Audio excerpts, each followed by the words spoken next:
দীর্ঘ ২৭ দিন পর আজ থেকে সারা দেশে আন্তনগর ট্রেন চলাচল শুরু হয়েছে। সময়সূচি অনুযায়ী বিভিন্ন স্টেশন থেকে ট্রেনগুলো ছেড়ে যাচ্ছে। এ খবর জানতে এখন যাচ্ছি চট্টগ্রামে। সেখানে আছেন আমাদের সিনিয়র করেসপন্ডেন্ট আরিজ আহমেদ। আরিজ, এখন পর্যন্ত কতগুলো ট্রেন ছেড়েছে, আর এতদিন পর ট্রেন ছাড়ার ফলে যাত্রীদের তাদের আসলে কি অভিজ্ঞতা, তারা কি বলছেন?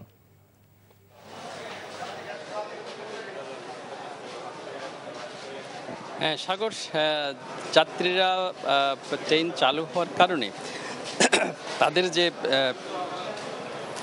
তাদের যে অর্থ সাশ্রয়, সময় এবং নিরাপদ যে যান চলাচল আজকে থেকে শুরু হয়েছে, এই কারণে তারা বেশ আনন্দিত এবং উৎফুল্ল। তারা বলছেন যে তারা যে অন্য যে কোনো যানবাহনের চেয়ে ট্রেন যোগাযোগ অনেক সহজ এবং সহজলভ্য এবং নিরাপদযোগ্য।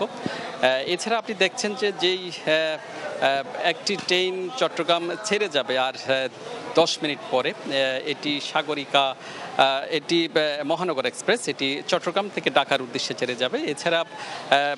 এছাড়া 3টায় গোদুলি এবং 4টায় কক্সবাজার এক্সপ্রেস, 4টা 45 মিনিটে সোনার বাংলা ছেড়ে যাবে যথানিমে, এবং এই সব ট্রেনের বগিগুলো ইতিমধ্যেই চট্টগ্রাম রেল স্টেশনে দাঁড়ানো অবস্থায় আছে।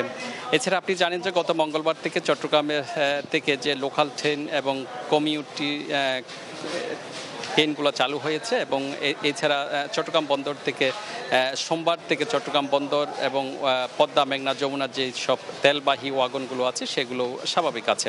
এছাড়া আজকে সকালে চট্টগ্রাম থেকে মহানগর এবং কর্ণফুলী একটি ঢাকার উদ্দেশ্যে এবং একটি চাঁদপুরের উদ্দেশ্যে ছেড়ে গেছে। তবে সুবর্ণ এক্সপ্রেস, উপকূল এবং পাহাড়িকা 3টি ট্রেন, আন্তনগর ট্রেন এখন পর্যন্ত চালু হয়নি, কারণ সেই সব ট্রেনের র্যাকগুলি চট্টগ্রাম না থাকায় এগুলো চালু করতে পারেনি, এমনটি জানিয়েছেন। যদিও প্রতিদিন চট্টগ্রাম থেকে 10টি আন্তনগর ট্রেন দেশের বিভিন্ন স্থানে চলাচল করবে, এমনটি জানিয়েছেন। তবে ট্রেন চালুর প্রথম দিন যে 7টি ট্রেন চালু থাকবে, এমনটি জানিয়েছেন চট্টগ্রাম স্টেশনের কর্মকর্তারা।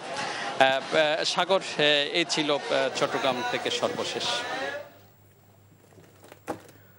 জানছিলাম ট্রেন চলাচলের খবর।